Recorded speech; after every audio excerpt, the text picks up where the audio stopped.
দিনে রাইতে তোমায় আমি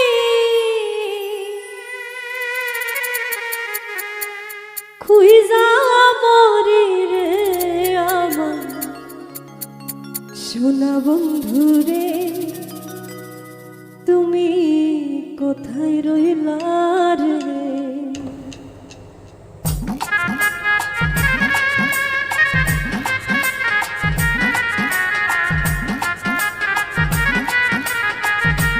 নমস্কার বন্ধুরা, আজকের ভিডিওতে সবাইকে স্বাগত।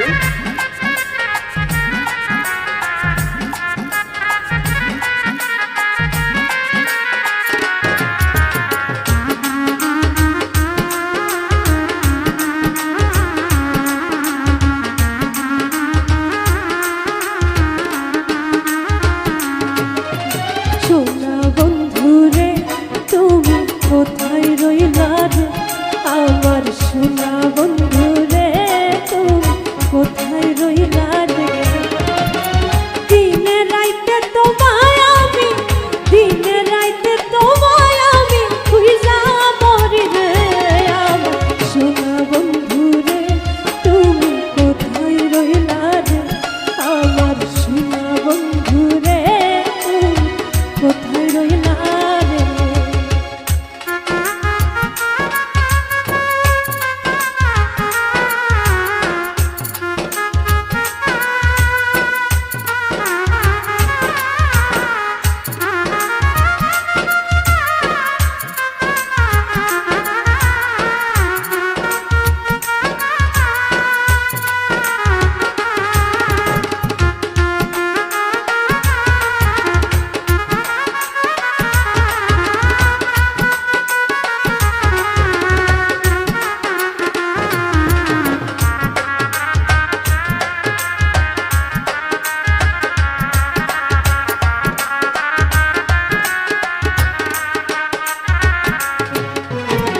প্রথম দেখার কালে বন্ধু কথা দিয়েছিলে,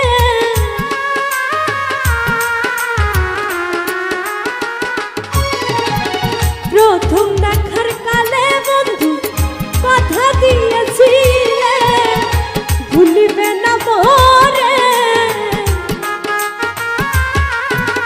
ভুলিবে না মোরে, এ জীবন গেলে যদি না পাই তোমারে, প্রেম যাইব বিফলে, যদি না পাই তোমারে, প্রেম যাইব বিফলে।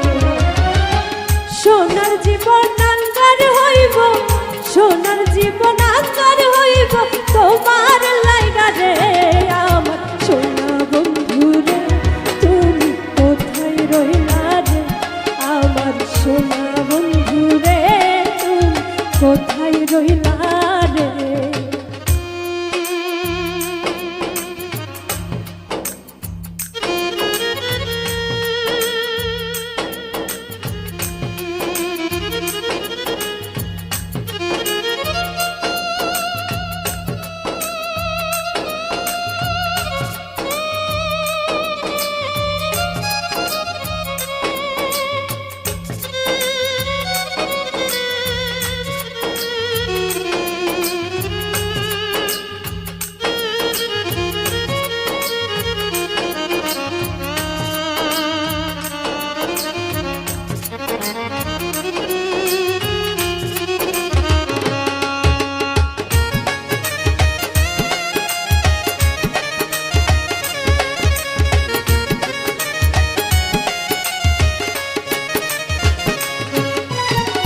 ভুলতে পারো বন্ধু তুমি, আমি ভুলি না।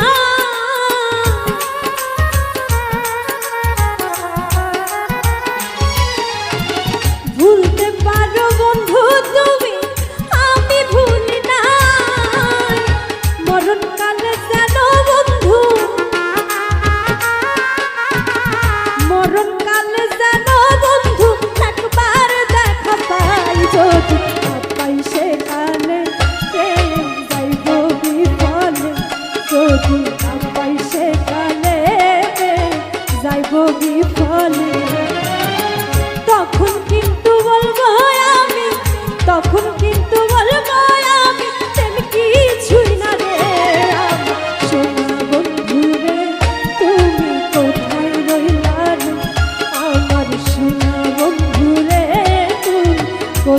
রইলা রে দিনে রাইতে তোমায় আমি দিনে রাইতে তোমায় আমি খুঁজা মরি রে আমার সোনা বন্ধু রে তুমি কোথায় রইলা রে আমার সোনা বন্ধু রে তুমি কোথায় রইলা রে আমার সোনা বন্ধু রে তুমি কোথায় রইলা রে আমার সোনা বন্ধু রে তুমি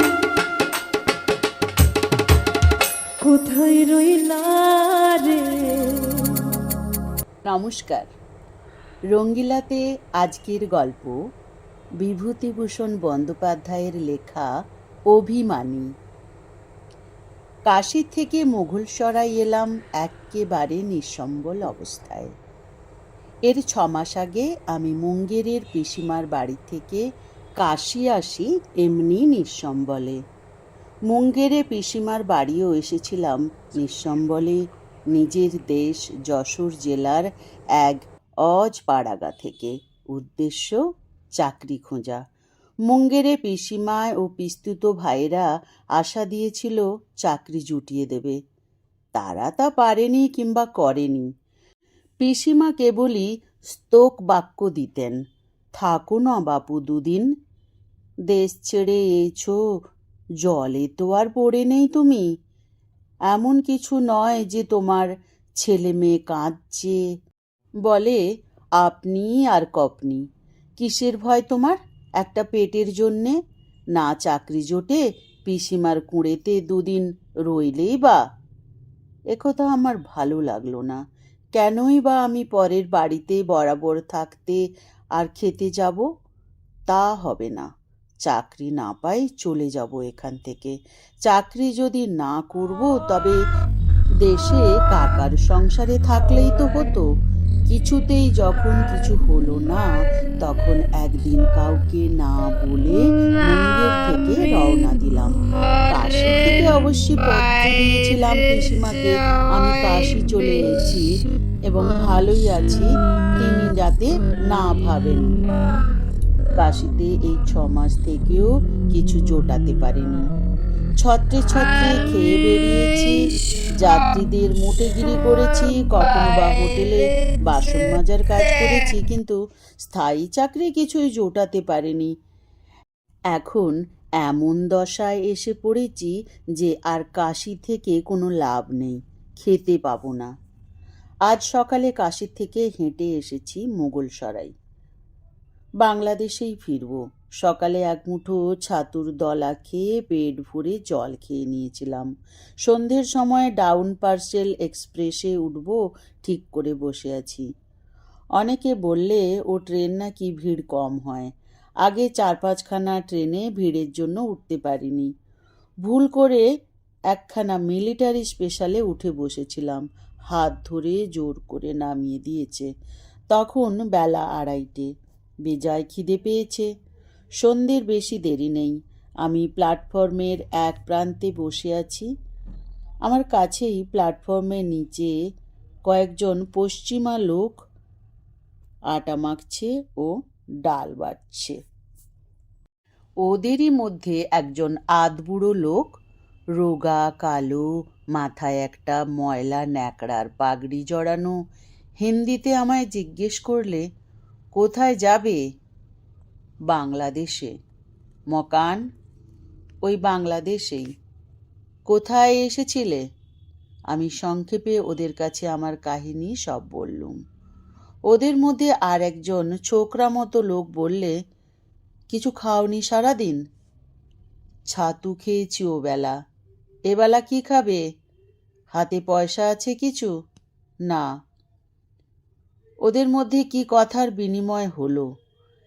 একজন দল ছেড়ে উঠে কোথায় গেল। মিনিট 15 পরে ফিরে এসে বললে, বন হো গইল বা। ওরা সকলে মিলে আমার মুখের দিকে চাইলে। কি বন্ধ হয়ে গেল, কি ব্যাপার? ওদের জিজ্ঞেস করলাম। যে লোকটি উঠে গিয়েছিল সে বললে, এখানে ছত্র আছে মুসাফিরের জন্য। আবাসের আটা আর আধপোয়া ডাল সেখানে থেকে দেয়। তোমার জন্যে আনতে গিয়েছিলাম, তা বন্ধ হয়ে গিয়েছে। সেই পাগড়ি বাঁধা লোকটি বললে, গিয়েছে গিয়েছে, তুমি আমাদের এই খাবার খেয়ে থেকো এখন।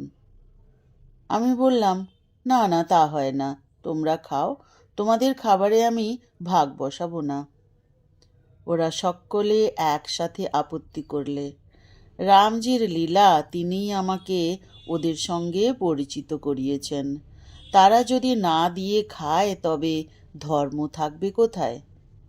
আমার আপত্তির পেছনে যে খুব জোর ছিল তাও নয়। ওরা হাতে চাপড়ে মোটা মোটা চাপাতি তৈরি করলে আর একটা মাটির ভাঁড়ে কাঠকয়লার ঢিমে আঁচে অড়হরের ডাল চাপিয়ে দিলে। আধ ঘন্টা পরে রান্না নামিয়ে আমায় দুখানা চাপাতি এবং সেই চাপাতির ওপর খানিকটা অড়হরের ডাল ঢেলে দিয়ে বললে, খা লিজিয়ে। ওদের মধ্যে একজন বললে, झूठा मत कीजिए, ठहरिए थोड़ा, एक गो निमकी दीजिए। নিমকি অর্থাৎ একখণ্ড লেবুর আচার আমার চাপাতির এক কোণে ফেলে দিলে ওপর থেকে, পাছে এঁটো করে থাকি এই ভয়ে। সবাই একসঙ্গে ভোজন আরম্ভ করা গেল। ওদের ভদ্রতায় মুগ্ধ হলাম। কোথাকার কে তার ঠিক নেই, জাত নেই, জাতি নেই। আমার জন্য কি মাথা ব্যথা! মানুষের মধ্যেই দেবতা বাস করেন, সেদিনও বুঝলাম।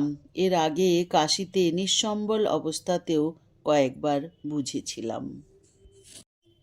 খাওয়া দাওয়া হয়ে গেলে ওদের মধ্যে একজন বললে, বাবুজি, আপ জায়গা হাম লোগোं के साथ? কোথায় যাব? जिला चंपारण, থানা রামনগর, গাঁও মনিয়ারি। সেখানে গিয়ে কি করব?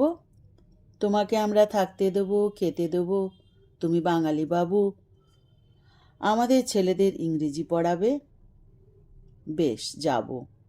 মনে ভাবলুম, আমার আবার কি, যেখানে ভাত জোটে সেখানেই আমার বাড়িঘর। ওদের গাড়ি এলো, আবার কাশীর দিকে যেতে হলো। কাশীর থেকে গোরখপুর, সেখান থেকে খেয়ায় গণ্ডকী নদী পার হয়ে ওটি রেলওয়ের গাড়িতে উঠে পরদিন রাত 9টায় নামলাম নারকাটিয়াগঞ্জ। সেখান থেকে আবার ব্রাঞ্চ লাইন গেল রামনগর। রামনগর থেকে হাঁটা পথে ওদের গ্রাম মনিয়ারি, প্রায় 12 মাইল। মধ্যে সেচ বিভাগের খাল পার হতে হয় 2বার। দিন তিনেক লাগলো সব শুদ্ধ, কিন্তু এখানে এসে বেশ লাগলো। বড় সুন্দর জায়গা। আমি যখন ওদের গ্রামে পৌঁছেছি তখন বেলা 3টে। দূরে একটা সাদা মতো জিনিস পাহাড়ের মাথায় দেখা যাচ্ছিল। অনেকক্ষণ থেকে আমি মনিয়ারি ক্যানাল পার হবার সময় থেকে পর্যন্ত চেয়ে দেখছি। বললাম, কি ওটা? ওরা বললে, বরফ। ও হিমালয় গিরি হ্যায় না, হিমালয় মে সে বরফ গিরতা হ্যায়। ওই বরফাবৃত হিমালয়ের দৃশ্য কখনো দেখিনি। অমন দেখায় নাকি? কি অদ্ভুত, কি সুন্দর! এদেশে আমি না খেয়েও পড়ে থাকব। দিন 2 কাটল। ওদের মধ্যে পাগড়ি পরা আধবয়সী লোকটির নাম মাধোলাল। অতি ভদ্রলোক, অবস্থাও বেশ ভালো। পাড়াগাঁ অঞ্চলের বড় চাষি গৃহস্থ। 25-26টা দুগ্ধবতী গরু বাড়িতে, দুধ দেয় প্রায় 1 মণ। ধান ও গম যথেষ্ট।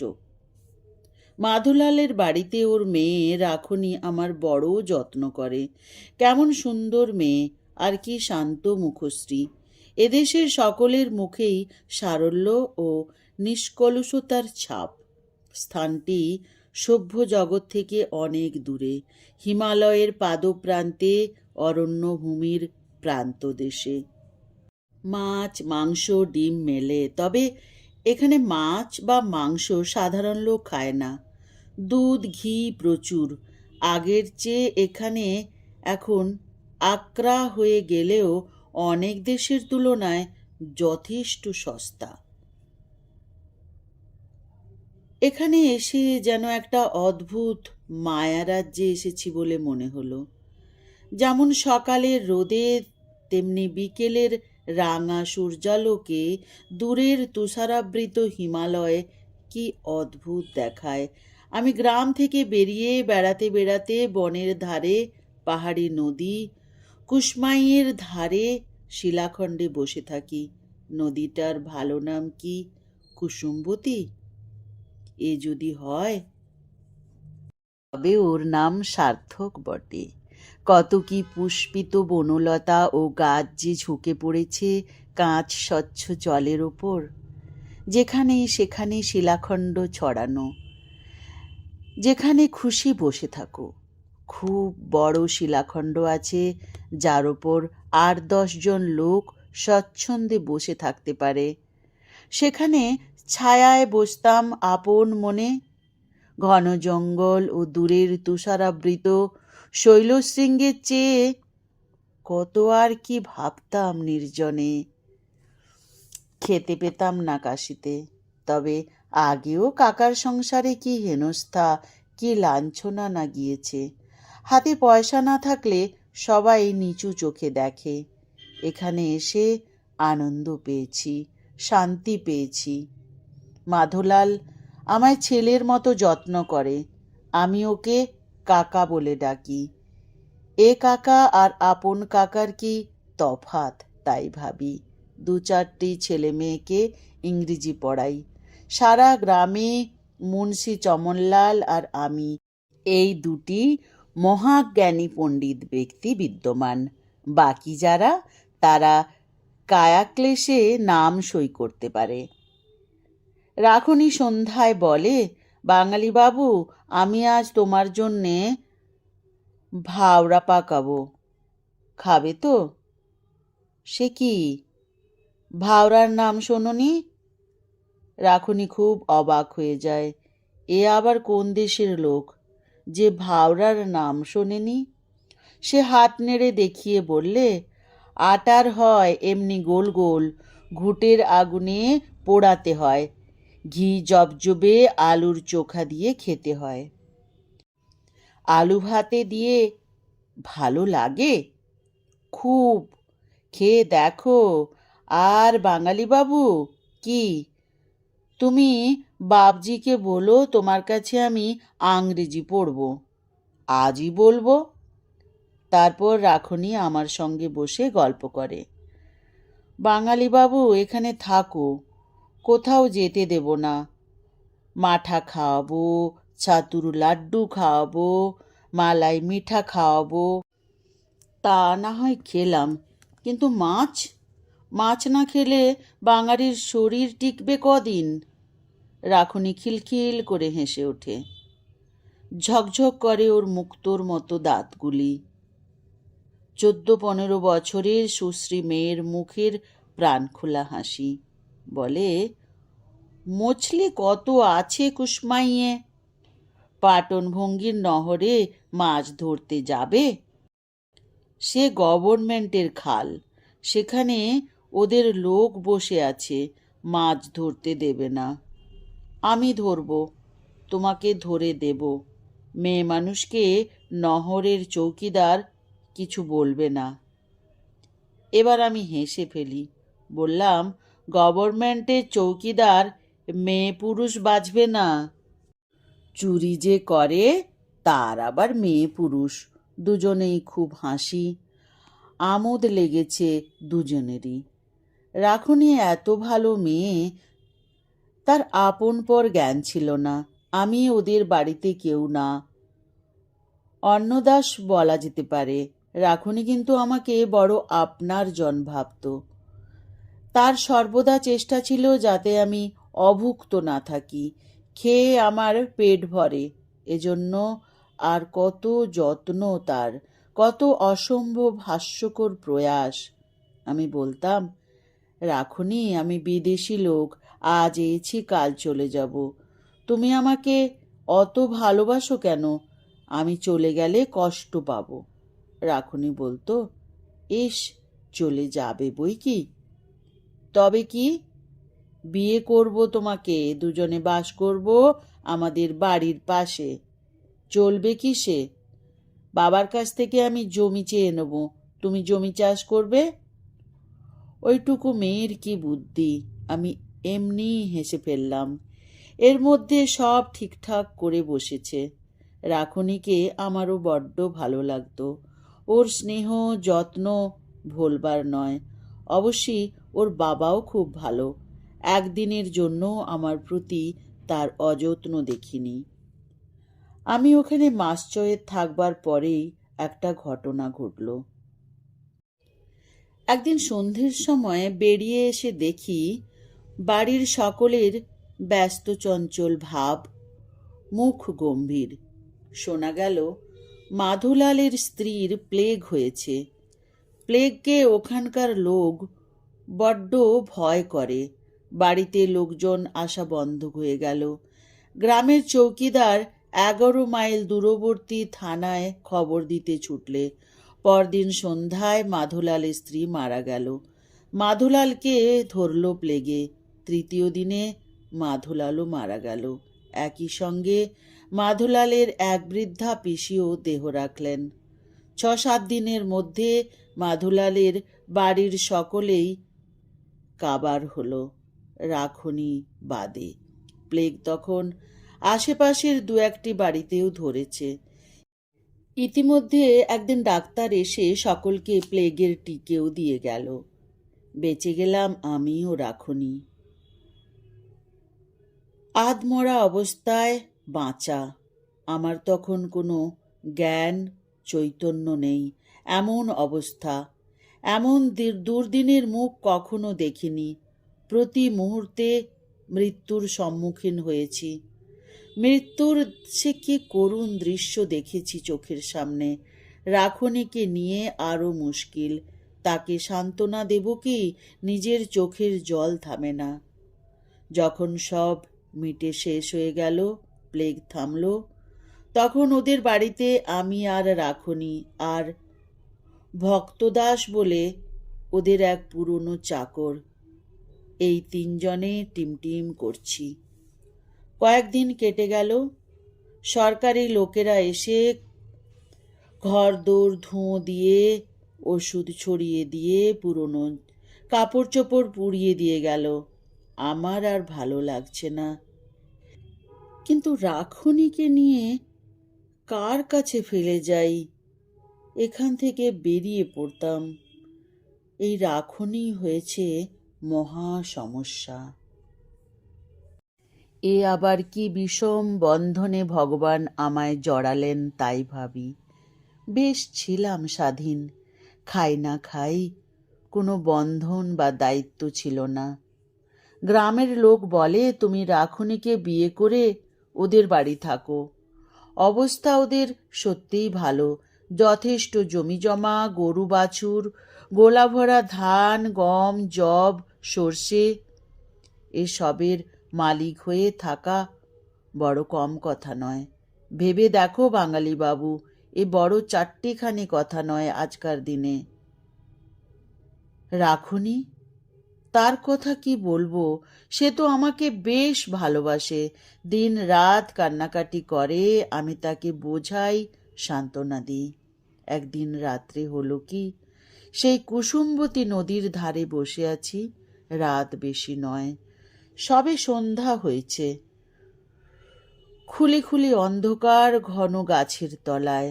এমন সময় রাখুনি সেখানে এসে পেছন থেকে কাঁধে হাত দিয়ে দাঁড়ালো। চমকে উঠে বসলাম। কে রে? ও তুমি? এমন করে আসতে হয়? ভয় করে না আমার? ভয় কিসের? ভূতের। তুমি তো ভূত মানো না বাবুজি। মানি নে। ভূত না মানলেও ভয় করে এই অন্ধকার রাত্রে।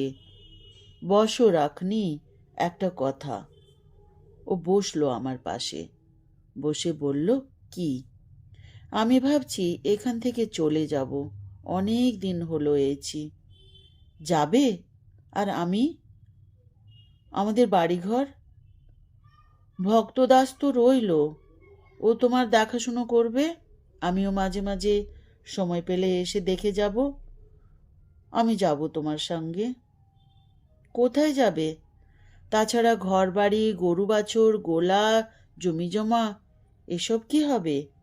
ওসব ভক্তদাসনিক, আমার ওতে দরকার নেই।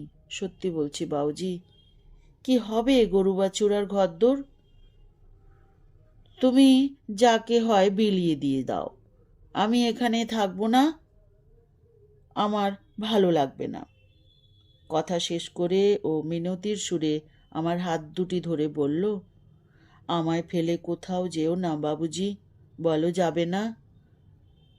আর যদি যাও আমায় নিয়ে যাও, এখানে থাকবো কার কাছে তো বলো? কেন ভক্তদাস? না, আমি থাকবো না। ভক্তদাস মরে গেলে তখন কার কাছে থাকবো? সে ব্যবস্থা হয়ে যাবে তখন। না, ব্যবস্থাতে কোনো দরকার নেই বাবুজি, আমি তোমার সঙ্গেই যাব।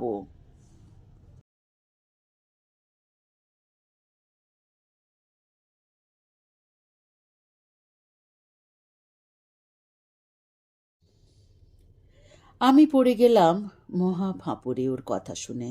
এতক্ষণ নির্জনে বসে এই কথাই কিন্তু আমি ভাবছিলাম। রাখুনিকে নিয়ে কি করি এই হয়েছে আজকাল আমার বড় ভাবনার কথা। আমি চুপ করে বসে আছি দেখে রাখুনি বললে, শুনবে বাবুজি আমার একটা কথা? কি? আমাকে এখান থেকে নিয়ে চলো। আমাকে শাদি করতে হবে না তোমাকে। চলো তুমি আর আমি কোথাও গিয়ে ভগবানের নাম করি। কি হবে এখানে থেকে? ভালো লাগে না। আমি ওর মুখের দিকে চেয়ে অবাক হয়ে চাইলাম। 15 বছরের মেয়ের মুখে এ কথা সত্যিই আশ্চর্য। রাখুনি এই বয়সে সংসার বিরাগিনী হয়ে উঠল কিভাবে? আমি বললাম, সত্যি যাবে?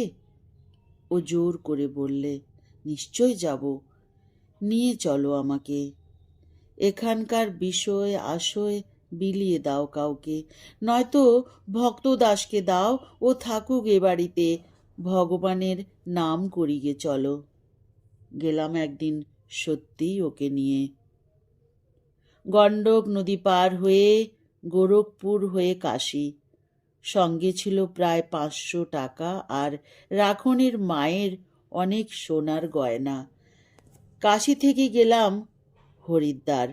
এদিকে তখন আমার মনে ভয় হয়েছে, নাবালিক মেয়েকে নিয়ে চলে এসেছি, পুলিশে হয়তো উৎপাত করতে পারে। এক ধর্মশালায় উঠে দিন 3 থেকেই রাখনিকে নিয়ে বনখলে গেলাম। এক পান্ডার বাড়ি ওকে রাখলাম। রাখুনি বলে, তোমার কাছে থাকবো, এখানে কেন?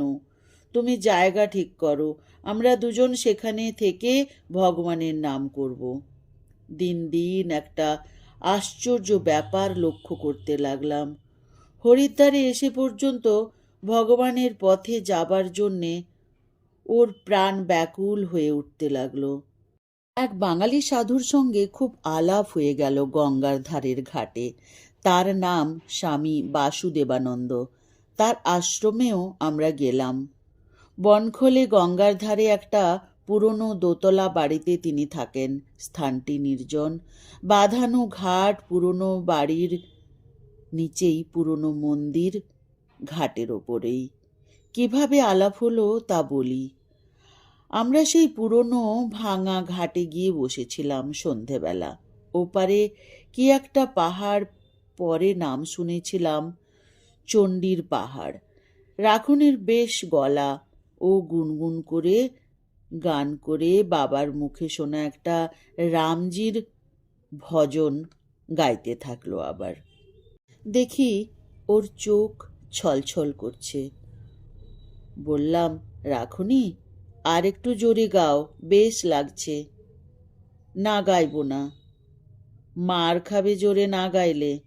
দুজনেই হেসে উঠি। সত্যি কি সুন্দর কেটেছে এই হরিদ্বারের গঙ্গার ধারের দিনগুলি। মনে মনে তাই ভাবি, কি সুন্দর সন্ধ্যা, কি চমৎকার জ্যোৎস্নার আলো গঙ্গার নদী ধারের ওপারে। আমরা বসে আছি, এমন সময়ে ঘাটের ওপারের মন্দিরে আরতির ঘণ্টা বেজে উঠল। আমরা ঘাট থেকে উঠে আরতি দেখতে গেলাম। সুন্দর কৃষ্ণমূর্তি। আরতির পরে বৃদ্ধ পূজারী আমাদের হাতে প্রসাদের বাতাসা বিতরণ করলেন। স্বজাতীয় চেহারা দেখে মনে হলো তিনি বাঙালি। দেখলেই ভক্তি হয়। রাখুনি বললে, জিজ্ঞেস করো না উনি কি এ মন্দিরে থাকেন। আমি বিনীতভাবে বললাম, আচ্ছা, আপনি কি বাঙালি? তিনি হেসে বললেন, হ্যাঁ। তুমিও তো বাঙালি। আজ্ঞে হ্যাঁ। কোথায় উঠেছ এখানে? এক পান্ডার বাড়ি। আমি তাকে রাখুনির বিবরণ সব খুলে বললাম। রাখুনিও ছল ছল চোখে দেহাতি হিন্দিতে তার মনের কথা খুলে বললে। আমরা তার আশ্রয় প্রার্থনা করলাম। তার আশ্রমে আমাদের স্থান দিলেন। রাখুনি কি খুশি। 7 দিনের মধ্যে সে সাধিকা সন্ন্যাসিনী বনে গেল। 15 বছরের মেয়ে। কি তার ভজন গানে নিষ্ঠা। মন্দির মার্জনা করতে লাগলো সে প্রাণ ঢেলে দিয়ে। বিগ্রহের পুজোর সমস্ত আয়োজন, ফুল তোলা, পুজোর বাসন ধোয়া মাজা, ধূপধুনো দেওয়া সব ও করবে। কি একাগ্র মনে, কি ভক্তির সঙ্গে। এখানে এসে ও ভাবতে লাগলো যেন নিজের স্থানটিতে এসে পৌঁছেছে এতদিনে। বাসুদেবানন্দ সন্ধেবেলা ওর মুখে হিন্দি ভজন শুনে খুব খুশি। একটি না দুটি মাত্র ভজন সে জানে, তার বাবার মুখে শোনা।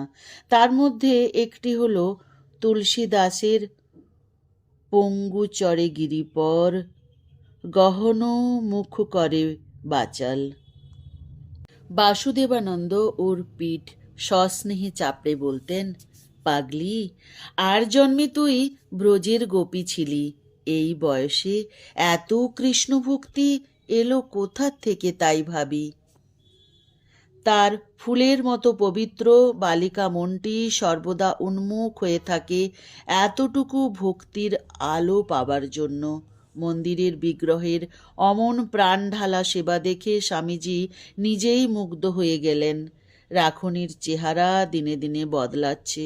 সে যেন এই মন্দিরের চিহ্নিত দেবদাসী কতকাল থেকে। রাখুনি আর আমার সঙ্গে কথা বলে না।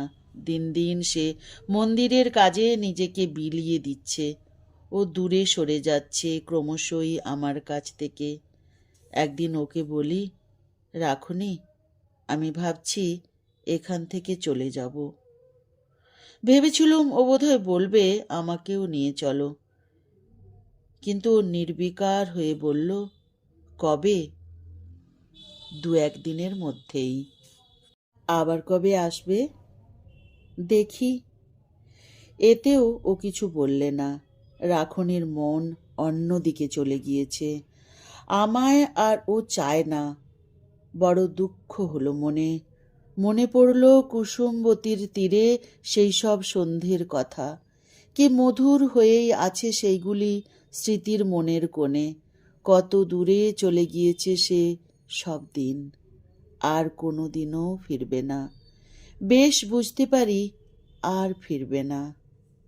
এক দিন সময় ভাবি, ভুল আমিই করেছি। রাখুনিকে বিয়ে করে ওদের গ্রামে বাস করলেই পারতাম। সকলেই বলেছিল, রাখুনিও বলেছিল, কারো কথা শুনিনি। একদিন কাউকে কিছু না বলে বনখল থেকে রওনা হলাম। আজ 7-8 মাস হয়ে গেল, আর যাইনি। চিঠিপত্রও দিইনি। যাব না।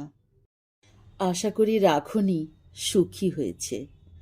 তবুও ভুলতে পারেনি কুসমাইয়ের ধারে সেই অপূর্ব সন্ধ্যাগুলি। রাখুনি আমার হাত ধরে বলেছিলে, কোথায় চলে যাবে বাবুজি, যাও তো আমায় নিয়ে যেও। পেছনের দিন পেছনেই পড়ে থাকে, আর কখনোই সামনে এসে দাঁড়ায় না। আমি এসে আবার কাকার বাড়ি ঢুকেছি। কাকার গরু বাছুর বাঁধি, হাট বাজার করি, খুড়িমার মুখ নাড়া খাই, সঙ্গে সঙ্গে 2টো ভাতও। নইলে এ বাজারে ভাত পাচ্ছি কোথায়। অভিমানী গল্পটি এখানেই শেষ হলো। কেমন লাগলো অবশ্যই জানাতে ভুলবেন না কমেন্টের মাধ্যমে। আপনাদের কমেন্ট পড়তে আমার খুব ভালো লাগে।